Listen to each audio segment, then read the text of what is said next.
I work at Netflix. I'm a product designer on the studio engineering team. So what does that mean? So anything that I design, you all would not ever see. I work with productions like Stranger Things, Glow, and a series of unfortunate events to design software to help them manage their productions more efficiently. So let's just get this out of the way. Who in the room does not watch anything on Netflix? Identify yourselves now. Oh my goodness. All right, so does anyone in the room watch any of these productions up here? Stranger Things fan? Yeah, these are my people. Hey, guys. So what I do at Netflix is very different than what you might expect. So as you know, Netflix is trying to be the biggest studio in the world. And to do that, we need to design and build software for our productions to help them run more efficiently. I also design software for the Netflix studio employees, so Netflix internal employees, to help them manage the productions that we work with more efficiently. Now, I do have a couple of goals for this talk. One, I want to share my journey with you. I've been in design for about 2 years. Netflix is actually my first design job. So I hope to offer you a little bit of perspective about how I got here. And also, I kind of just want to show you all my entire hand. I have made a lot of mistakes. I am still making a lot of mistakes, and I hope to still be able to learn and grow from those mistakes. So today's presentation is really going to kind of give you all insight into what I've gone through as a new designer and how I've navigated the start of my career. Now, to break the ice, there are a few things that I do want to mention. I can't get your favorite show put on Netflix, so feel free to tweet them to me. I would love to know what your favorite show is, but I can't actually get them put on the service. And I also can't tell you when the next season of whatever show you like is going to be releasing. I can't even insert a name into that blank because we might not have announced that the show has another season. So let's get that out of the way. If you have any questions about Netflix, I'm happy to answer them, but I'm sorry that I can't get your show on the service. Now, to break the ice and to kind of just lead with it, I was not supposed to be a designer. I went to school for journalism. I started my career in public relations. I thought I was going to be a media maven, and then I realized that I hated it. It was the worst thing that I had done. I actually quit my first job after 5 months because I was like, I am done with this. So what I want to share with you all today is some things that I wish that I knew when I was transitioning into design, because if we like it or not, learning design is actually kind of hard.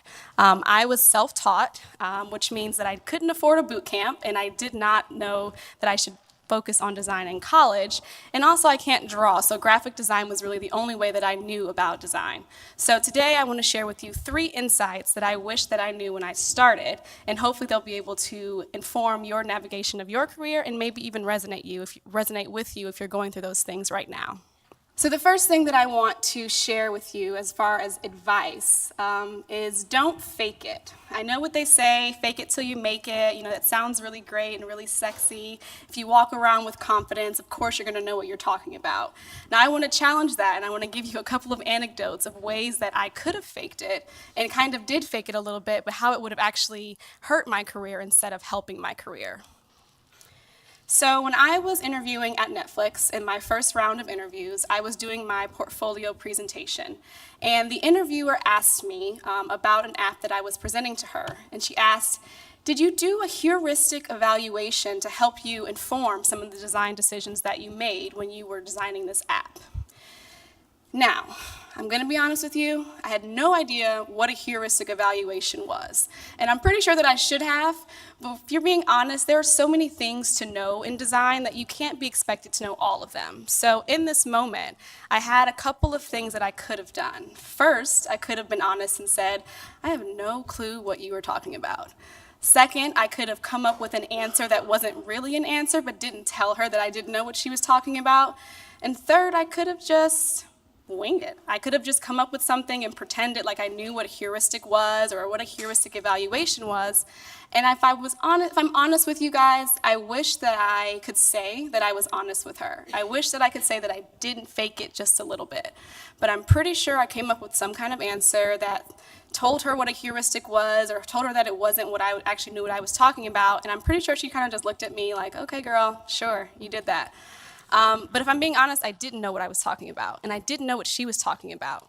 So when you're in a situation where you don't actually know what you're up against, or you don't know something that you think that you're supposed to know, Don't feel like you have to memorize all the jargon in design. As Jordan mentioned earlier, there are so many different design titles. There's the UX designer, the product designer, the UI designer, the visual designer. There are all these things. And in addition to just the titles, there are so many key terms, double entendres, special phrases, secret codes that people in design just kind of know. But as someone who's emerging into design, you shouldn't feel like you have to know all of them. In my final interview at Netflix, I was interviewing with my soon-to-be manager, and he asked me to rank my skill level in 4 categories: user experience, visual design, HTML, CSS, and JavaScript. So immediately I was flushed with anxiety because I knew that I was not 10s across the board, and I wasn't even 5s across the board. But I was thinking to myself, should I be honest with him about that? Is this gonna count me out of this job if I tell him that actually I suck at JavaScript and I bought a book that I never even read? Or should I just be honest with him and hope that maybe he'll see something in me and give me a chance to prove to him that I can do this job?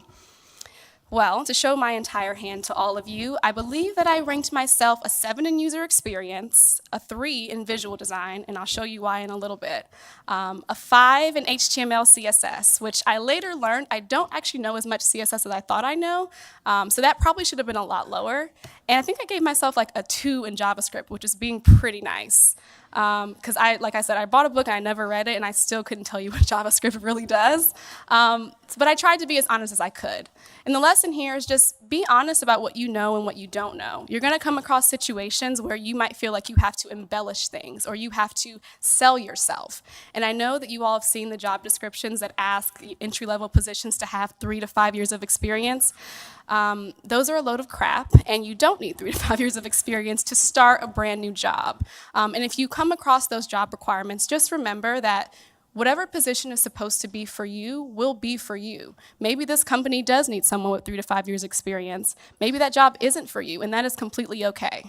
Now, I'm a Capricorn, I'm a control freak, so I'm the last person to tell you to be patient, but I promise you that the position that is meant for you will come to you.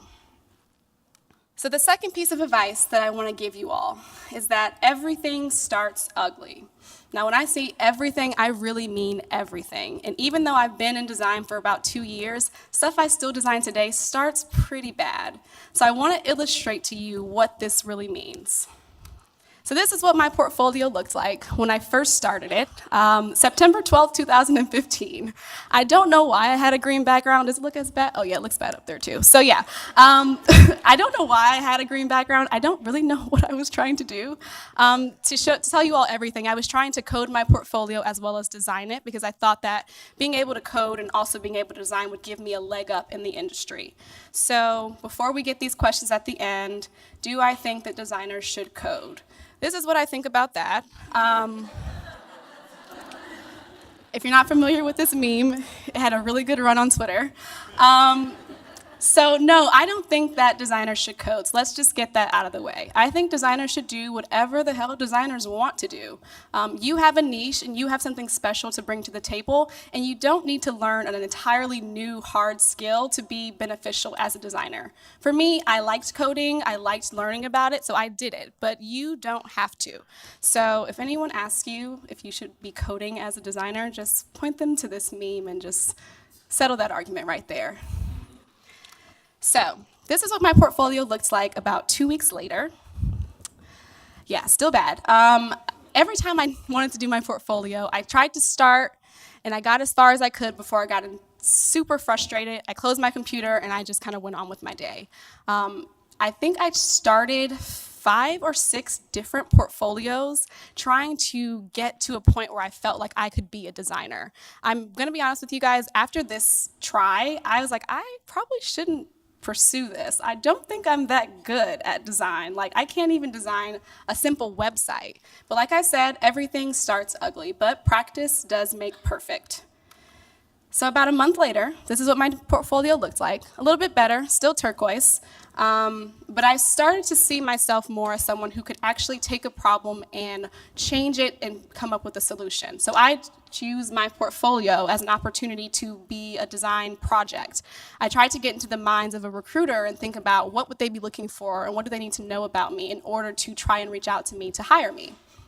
So this is what you would see if you went to my website today. It is 2 years out of date, so don't expect anything exciting on there, but this is what I ended up with. Now, from where I started, I have to say this got a lot better. The background is obviously white, which is just go for that. Do not try to do a colored background if you don't know what you're doing. But I really, really worked at it. And it took me about 2.5 months to get to a place where I felt like I could go live with my portfolio site. Now, like I said, everything starts ugly. But for me, I wasn't really interested in visual design anyways. If I'm being honest, I don't really care about typography or color theory or any of those things. I like the user experience of it. I like to create workflows and create solutions to big problems. I'm not really too interested in the pixel pushing. But I still had to do it. So I had to work at it. And even though it started out pretty rough, it got a little bit better. So there are a couple of things that I like to think of when I'm thinking about why I need to be working at design and continuing to learn to get better at visual design, even if it's not my strong suit. The first thing is that good design is really just about presenting information in a clear and consumable way. Your most beautiful design will never be good design if the person that's supposed to interact with it doesn't understand what they're supposed to do. It might look beautiful. You might have great, interactions and things will animate and people will be super excited and it'll be very delightful. But if it's confusing, it's not good design. So for me, when I'm trying to figure out how to work on my visual design, I always start with that. Is it clear and is it consumable? Will people understand what I'm trying to get across to them?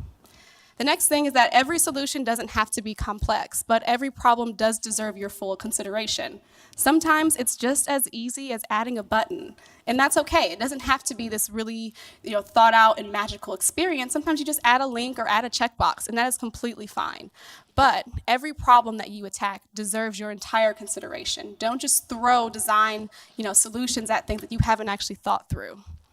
And then the last thing, I did not make this up. I don't know where I heard it before, but if it can be designed, it can be redesigned. So like I did with my portfolio, it took me a couple of tries to get it right, but as long as you keep working at it and keep changing it and keep improving it, it's good design. So just because you design it once does not mean that it's finished. A trap that I fall into is like when I'm designing a new app, I design the navigation bar first because it's pretty straightforward. It's not really too hard to do. But I realize that as I develop my design, I should go back to that navigation bar and make sure that it still applies to the design that I'm working on today. So the last thing that I want to share with you all, hopefully isn't too controversial, but design does not belong to you. And I'm speaking to you as a designer to a room full of designers. Design does not belong to designers. And there's a reason why this is a very sticky situation. Because as an emerging designer, you might fall into the trap of feeling like you have to own all of the design things. Anything that design happens on your team needs to go through you. You're the only one that can do the designing. And that is a really egotistical way to look at design. And I hope that you all kind of challenge that notion. And there's a reason why. So this is coming from an article on A List Apart, and it's called Demystify Design. As designers, we must demystify the way we work. We must make our tools accessible, our jargon more mainstream, and our processes transparent to our teams. We must educate our colleagues and welcome them into our world.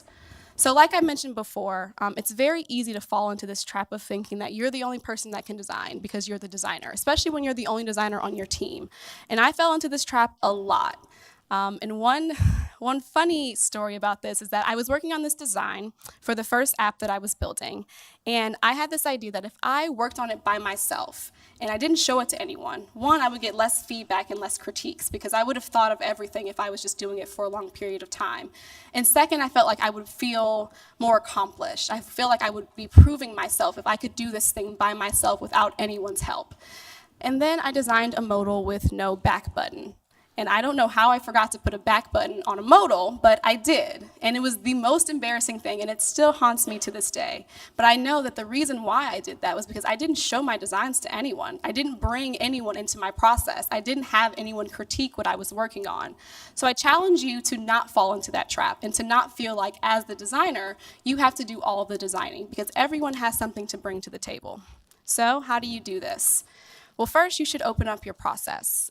We actually, on my team, it's myself and 3 other engineers. I actually bring my engineers into the discovery process. We actually went on set in New York and visited one of our productions, and we all got to see how users were interacting with the products that they already had. How were they using their phones?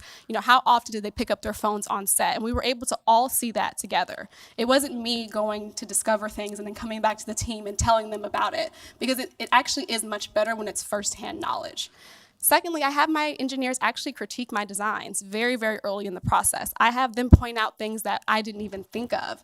And sometimes I even have them design stuff themselves. And you would be surprised how it changes the dynamic of your team when people feel like they can contribute to the process and not just the end result. Now, I know you guys have probably heard of the waterfall method, when you kind of just hand off your stuff to someone else and they just kind of run with it. Don't do that. It makes it really, really hard, because then you as the designer will probably be upset with what they bring back to you. So if you let the people who are working with you be involved in your entire process, it actually makes the product a lot better in the end. And lastly, bringing people in. So there might be people on your team who you think would not be interested in the work that you're doing, or who don't understand design. And I hear this a lot from engineers all the time, is that they don't understand what designers do, and they don't know what happens when you go off to design something. The best way for you to show them what you do is to bring them into your process and really connect with them. Even people who you think might not fit or might not have an opinion on what you're doing still has something to contribute to the process. So feel free to just kind of open things up. Tell them exactly what you're going to be doing. Tell them what iterations you're going through. Tell them what you're working on. That way, when it comes down to releasing the product, everyone feels like they were a part of the entire process. So thanks for listening. Hopefully that was helpful to some of you. And thank you guys so much for having me. Talk to me about your experience asking for feedback and sort of, yeah. Yeah, so feedback stings. Feedback sucks. As a journalism student, when you write a lot of stuff, you have to turn it into your editors, and you get it back, and it has all these red lines all over it, and immediately you feel like crap, like you just are the worst person in the world. And that feeling doesn't ever really go away. I think with feedback, you can't get better by yourself. That's just not the way things are designed. If you're the only person talking to you and you're the only person looking at your work, you're never really going to grow as much as you could grow if you invited feedback and asked people how you could get better. So something that I do, I'm still bad at it, but I try to show my designs as early as possible, even when they look absolutely terrible, like turquoise background and everything. And I ask people to just tell me, what do you think about this? Am I on the right track? And I do that throughout my entire process. Now, feedback is never going to be easy to take. I still kind of get a little bit sad when someone has feedback for me that isn't good and positive, because you like to think that you've thought of everything, but the real is that you haven't. So sometimes you're going to have a blind spot, and that's completely okay. It's just not being debilitated by it. Don't be paralyzed if someone gives you feedback and you're like, oh my goodness, I'm the worst designer in the world. Actually use it and try to apply it to what you're doing. I think also giving feedback is an art too. And Yes. you talk about red lines all over something, editing a magazine from both a visual standpoint and also the written content.